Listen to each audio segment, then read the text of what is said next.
व्याख्यान में आप सबका हार्दिक स्वागत है। इस व्याख्यान में हम पंडित अंबिकादत्त व्यास द्वारा रचित शिवराज विजय नामक उपन्यास के प्रथम विराम के प्रथम निश्वास का अध्ययन प्रारंभ करेंगे, जो महर्षि दयानंद सरस्वती विश्वविद्यालय अजमेर के संस्कृत स्नातकोत्तर उत्तरार्ध के पंचम प्रश्न पत्र के पाठ्यक्रम में निर्धारित है।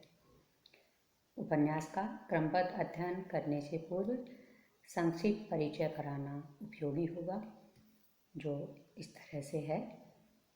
यह उपन्यास आधुनिक युग की 19वीं शताब्दी में सृजित हुआ तथा मूलतः महाराष्ट्र के श्री वीर शिवाजी के चरित्र पर आधारित है। उपन्यास विधा के रूप में विरचित व्यास जी की यह कृति संस्कृत वाङ्मय की गद्य शैली में एक नूतन प्रयास है। इससे पूर्व गद्य काव्य का विकास मुख्यतः दो रूपों में हो रहा था: काल्पनिक इतिवृत्त से युक्त कथा एवं ऐतिहासिक कथानक से युक्त आख्यायिका के रूप में। व्यास जी ने ऐतिहासिक घटना प्रधान गद्य काव्य का नया रूप सृजित किया। उपन्यास उनकी यह रचना केवल नवीन विधा के रूप में ही नहीं, समग्र दृष्टि से महत्वपूर्ण है। यह एक ऐसे लेखक की मौलिक कृति है जो अप्रतिम प्रतिभाशाली विद्वान थे, अनेक भाषाओं में अनेक प्रकार के शास्त्रों की रचना करने में प्रवीण थे।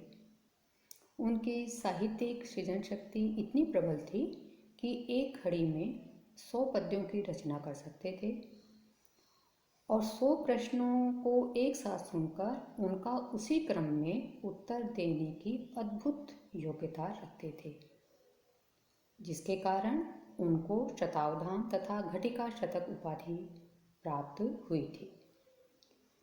उनके द्वारा कुल 42 वर्ष के जीवन काल में लगभग 78 रचनाएं की गई, जिनमें शिवराज विजय नामक यह उपन्यास उनकी 4 अति प्रसिद्ध रचनाओं में से एक है।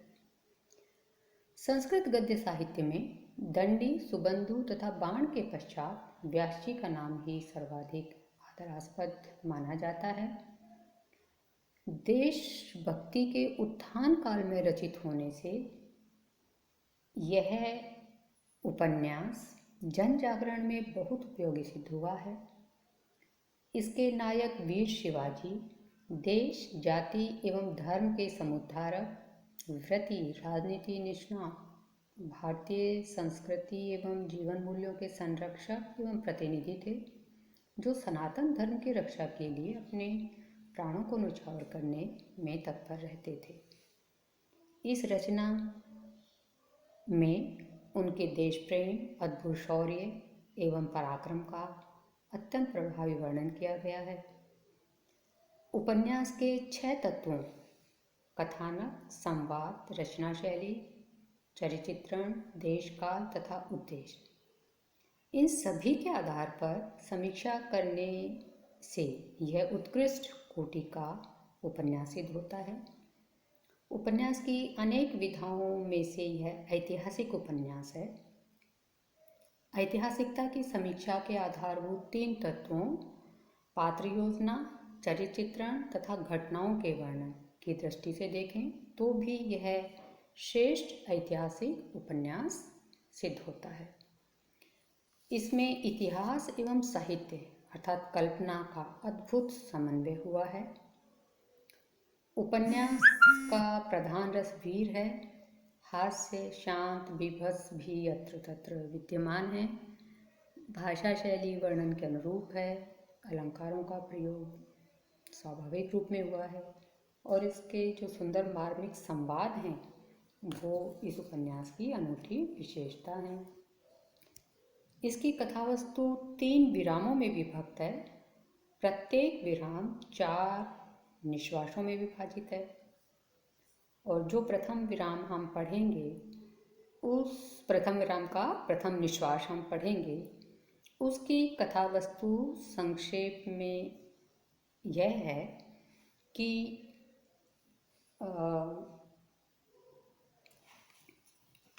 दक्षिण भारत में यवन आधिपत्य तथा अत्याचारों से परेशान होकर वीर शिवाजी ने स्वतंत्रता के लिए संघर्ष शुरू किया और शत्रुओं की गतिविधियों का पता लगाने के लिए दो दो कोस पर आश्रम बनाए गए। जब शिवाजी निरंतर विजयी होने लगे तो उनकी विजयों से उद्विग्न होकर बीजापुर दरबार द्वारा उनसे युद्ध करने के लिए अफजल खां को भेजा गया। उस समय शिवाजी प्रताप दुर्ग में थे।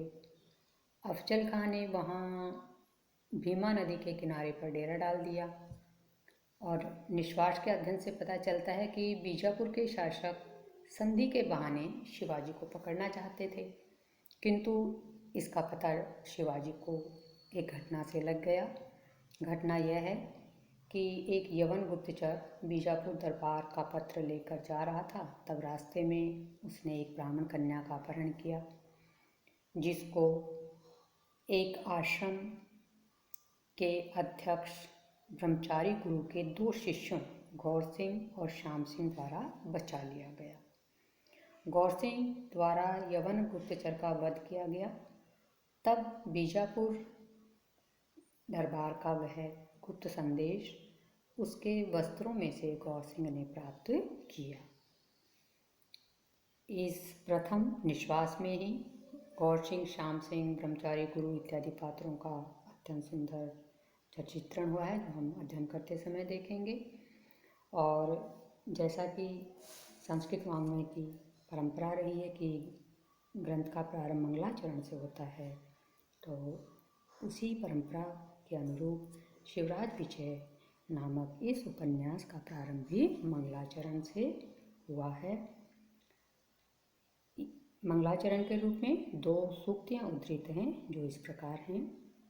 शिवराज विजय प्रथमो विरामे विष्णुर माया भगवती यया सम्मोहित जगत हिंसा स्व पापेन विहिंसित खलय साधु समत्वेन भयात् विमुच्यते। प्रथम सूक्ति विशुद्ध मंगल परक है, जिसमें विष्णु भगवान की ऐश्वर्यशालिनी माया की स्तुति की गई है।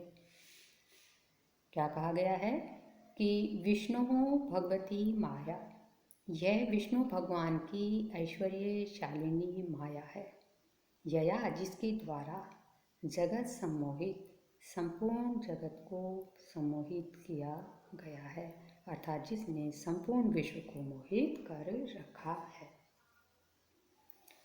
दूसरी सूक्ति में कहा गया है कि खला हिंसक, जो दुष्ट हिंसक है वह स्वपापेन विहिंसित है, अपने पाप से मारा गया।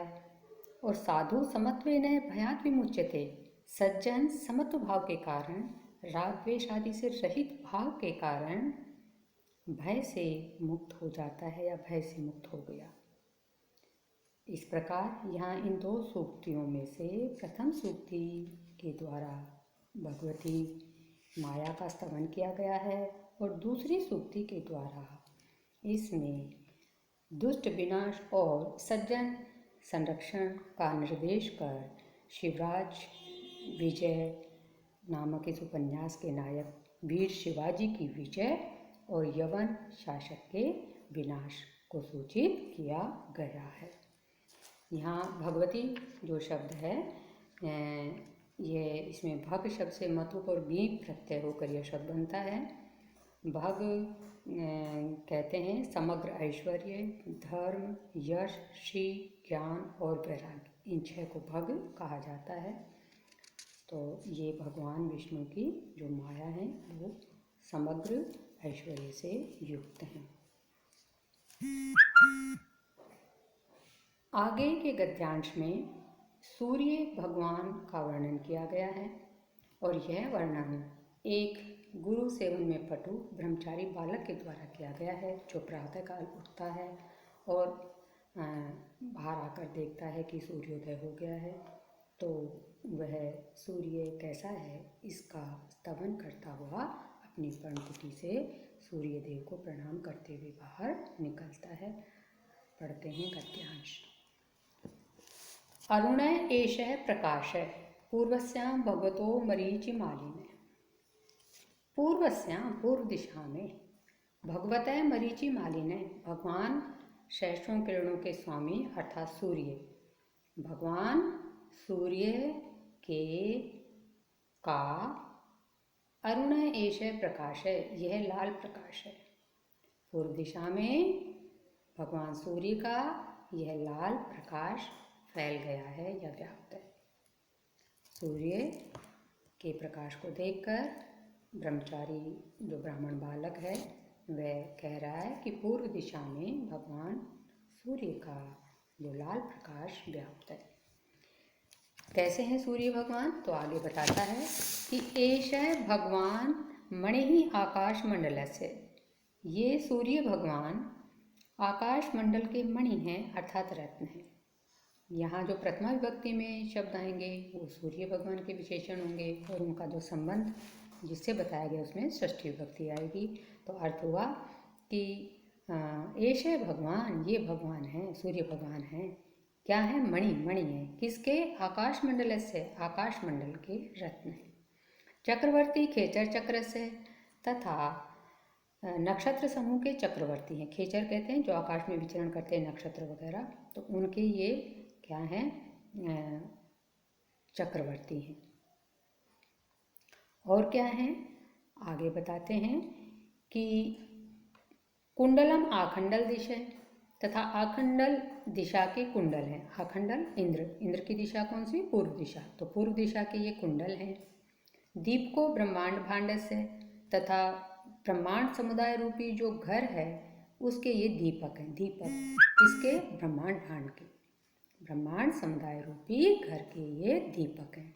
प्रयाण पुंडरीक पटल से तथा ये कमल कुल के अत्यंत प्रिय हैं। पुंडरीक कमल पटल समूह, जो कमल समूह है, कमलों का जो कुल है उसके ये प्रयाण हैं, प्रिय हैं। शोक विमोक कोकलोक से तथा चक्रवाक जो समुदाय है उसके शोक को विमोक दूर करने वाले हैं। कोक लोक चक्रवाक पक्षी को कहते हैं, तो जो चक्रवाक पक्षी का जो लोक है उसके शोक को, दुख को दूर करने वाले हैं। अवलंब रोल कदम्ब से तथा भ्रमर समुदाय के ये सहारा हैं, भ्रमर समूह के आश्रय हैं। सूत्रधार है सर्व व्यवहार से तथा समस्त प्रकार के व्यवहारों के सूत्रधार हैं, अर्थात जो लौकिक और अलौकिक समस्त प्रकार के मानवीय व्यवहार होते हैं उन सब के ये सूत्रधार हैं। इनश्च दिनस्य, और दिन के स्वामी हैं। इस तरह से ब्राह्मण बालक ने सूर्य का वर्णन किया और आगे उनके कार्यों का और वर्णन करते हुए कहता है कि अयमेव अहोरात्रम जनयति, ये सूर्यदेव ही दिन और रात्रि को उत्पन्न करते हैं। सूर्यदेव ही दिन और रात के जनक हैं। अयमेव वत्सरम द्वादशु भागेषु विभनक्ति, और ये ही वर्ष को 12 भागों में विभाजित करते हैं। वत्सरम वर्ष को द्वादशु 12 भागों में विभनक्ति विभाजित करते हैं। अयमेव कारणम षण्णाम ऋतूनाम, यही 6 ऋतुओं के कारण है, इन्हीं से 6 ऋतुएं प्रवर्तित होती हैं। एषा एव अंगीकरोति उत्तर दक्षिणम चायनम, और ये ही उत्तरायण और दक्षिणायन को स्वीकार करते हैं। एतेनैव संपादिता युग भेदा, और इन्हीं के द्वारा युग भेद संपादित किए गए हैं। जो 4 युग हैं, सतयुग, त्रेता, द्वापर और कलयुग, ये इन्हीं के द्वारा संपादित किए गए हैं। एतेनैव कृता कल्प भेदा, इन्हीं के द्वारा कल्प भेद किए गए हैं। कल्प भेद जो 1000 वर्ष का समय है, तो वो भी इन्हीं के द्वारा संपादित किए गए हैं। और एतमेव आश्रित भवती परमेष्ठिने प्रार्ध संख्या, इन्हीं का सहारा लेकर जो परमेष्ठी भगवान हैं उनकी परार्ध संख्या पूर्ण होती है। इन्हीं के आश्रय से जो ब्रह्मा जी हैं, परमेष्ठी हैं, उनकी जो परार्ध संख्या है, जो सबसे बड़ी संख्या है, अंतिम संख्या है, वह पूर्ण होती है। असावेव चर करती बर भरती जरहरती च जगत, ये ही संसार को बार बार बनाते हैं, धारण पोषण करते हैं और संहार करते हैं। विश्व का बार बार सृजन, भरण पोषण और संहार कौन करते हैं? सूर्य देव ही करते हैं। वेदा एतस्य बंदिने, जो 4 वेद हैं वो इन्हीं की वंदना करते हैं। गायत्री हमुमेव गायत्री गायती, गायत्री इन्हीं का गान करती है। ब्रह्मनिष्ठा ब्राह्मणा अमुमेव अहह उपतिष्ठन्ते, और जो ब्रह्मनिष्ठ ब्राह्मण हैं वो इन्हीं सूर्य देव का अह प्रतिदिन उपतिष्ठन्ते, इनकी उपासना करते हैं। धन्य एषे कुलमूलम, ये सूर्यदेव धन्य हैं। कैसे हैं? कुलमूल, कुल के मूल हैं, आदि पूर्वज हैं। किनके? श्री रामचंद्र से, श्री रामचंद्र के। श्री रामचंद्र के कुल के मूल अर्थात आदि पूर्वज ये सूर्यदेव धन्य हैं। प्रणम्य हैं। एषे विश्वेशाम, सभी के। एषे ये प्रणम्य भी हैं, किनके? विश्वेशाम, सभी के। इति उद्देश्यंतम भास्वतम प्रणमन, इस प्रकार स्मरण करते हुए उदय होते हुए देदीप्यमान सूर्यदेव को प्रणाम करते हुए, इस प्रकार के विचारों के साथ उदय होते हुए भगवान सूर्य को प्रणाम करते हुए निज पर्णकुटीरात, अपनी पर्णकुटी से कश्चित गुरु सेवन पटु, कोई गुरु की सेवा करने में निपुण, गुरु की सेवा करने में पटु निपुण, विप्र बटु ब्राह्मण बालक, विप्र ब्राह्मण बटु बालक, ब्राह्मण बालक निश्चक्रा में निकला। इसी तरह से सूर्य का स्तवन करते हुए कोई गुरु सेवन में पटु जो ब्राह्मण बालक है वह अपनी पर्णकुटी से बाहर निकला। इस गद्यांश में सर्वथा मौलिक रूप में सूर्य के स्तवन से ग्रंथ का प्रारंभ किया गया है। और यहाँ पर भी जो अरुण शब्द है ये मंगल सूचक है, क्योंकि जो अरुण में अकार है यह श्रीमद् भगवद गीता के अनुसार वासुदेव का पर्याय है। यहाँ एश भगवान से आगे इनश्च दिनस्य तक माला रूपक अलंकार है और शैली सरल है, वेदर भी है, गुण प्रसाद है। यहाँ पर अयमेव अहोरात्रम से आगे स्वाभाविक वर्णन किया गया था, स्वभावोक्ति अलंकार है। और जो उदय होते हुए देदीप्यमान सूर्य को प्रणाम योग्य कहा गया है, तो इससे लेखक ने यह संकेत किया है कि उदीयमान तथा समृद्धिमान व्यक्ति सम्मान के पात्र होते हैं। और यहाँ पर बालक की जो गुरु भक्ति है, गुरु सेवन पटुता है, उसका निरूपण जो किया गया है उसके द्वारा तात्कालिक शिक्षा पद्धति का निर्देश भी किया गया है। भगवतय में हमने अभी देखा था कि 6 जो चीज़ें उनको भग कहा जाता है, तो भग शब्द से मतु प्रत्यय होकर ये षष्ठी का एक वचन का रूप है। और मरीचिमाली ने मरीचि नाम माला अस्य अस्ति थी, मरीचिमाली षष्ठी का एक वचन तस्य, मरीचिमाला निर्णय प्रत्यय। यहाँ पर आखंडल दिशा, आखंडल से दिक इति, आखंडल दिक, और फिर षष्ठी का एक वचन, यहाँ षष्ठी तत्पुरुष है। रोलम्ब कदम्ब से, रोलम्बा नाम कदम्ब इति, रोलम्ब कदम्ब षष्ठी का एक वचन, यहाँ भी षष्ठी तत्पुरुष है। और यहाँ बताया गया है कि जीवन के सभी प्रकार के व्यवहार सूर्य से प्रवर्तित होते हैं, इसलिए ये सभी व्यवहारों के प्रवर्तक हैं। और 1000 युग की काल सीमा को कल्प कहा जाता है। युग हमने अभी देखा 4 होते हैं। और यहाँ जो चरकर्ती, परभर्ती और ये जो रूप आए हैं ये यंग लुंगंत रूप हैं। प्रणम्य प्रउपसर्ग नम धातु और यह प्रत्यय प्रणाम करने योग्य। प्रणमन प्रउपसर्ग नम धातु से क्षत्रिय प्रत्यय। इस तरह से यहाँ प्रकृति प्रत्यय का ज्ञान भी प्राप्त करें। और आज इतना ही, पढ़ाए हुए अंश को दोहराएं और आप सभी नियम अनुपालना के साथ सुरक्षित और स्वस्थ रहें, यही मंगल कामना है। जय तु भारतम।